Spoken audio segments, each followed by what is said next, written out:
घन्टी टिनिनी बेटा सबैलाई टिनिनी भएको छ अहिले चुपचाप घन्टी साप बनेर। अब आमाका छोराहरूले विदेशमा बसेर छोरीहरूले आमा त्यहाँ घन्टीलाई भोट हाल्नु भएन भने हामी घर आउँदैनौँ भन्थे अरे। अब उनीहरूले पनि आउनु पर्दैन। घरै छैन यता किन आउनु पर्यो परै परेन भन्नु न। कति सुधा कुरा गरे भने नि बिचराले शरीर बेचेर हो कि मकै बेचेर हो कि भाँडा माझेर हो कि 50औं वर्ष लगाएर घर बनाएको थियो। एक तले घर 2 कोठाको पक्की घर बनाएछ हौ भन्छन्। अब गरिबले पक्की घरमा बस्नै नहुने हो र भाइ। गरिबले त पक्की घरमा बस्नै नहुने अनि गरिबले त 2 तला घरै न 2 तला घर पर्छ भने भत्काइहाल्यो। भत्काउँदा हुँदा शिवजी पनि भाग्दै गरेको देखेको थिएँ फेरि सोसियल मिडियामा नि।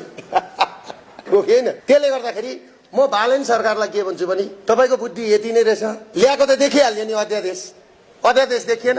अब अर्को कुरो 1500 कर्मचारी हटाए झोले भनेर तपाईले नियुक्ति गर्ने चाहिँ के हो त अनि त्यहाँबाट ब्याग हुन् कि क्या हो? इङ्ग्लिसमा ब्याग भन्छ हैन? ब्यागे त होला नि त। भोलि अर्को पार्टीको आयो भने त्यसले पनि झोले भनेर हटाउला। मान्छे त तिनै हुन् नि त। जम्मा के गरेको छ यिनीहरूले थाहा छ?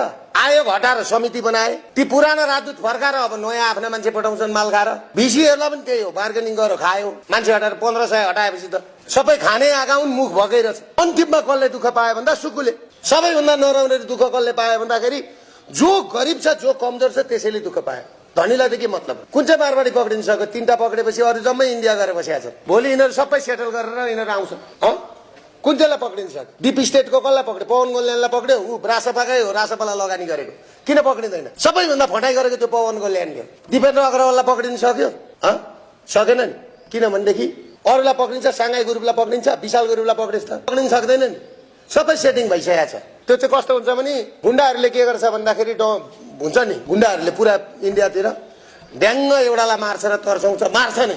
अनि म फलानु भनेर अनि त्यहाँबाट पैसा उठाउँछ क्या। एउटा दीपक भट्टलाई हालिदिएपछि, एउटा शेखर कोल्छालाई 2-4 दिन थुनिदिएपछि अरू त आउनु पर्यो नि त लाइनमा झोला बोकेर। आउनु परेन?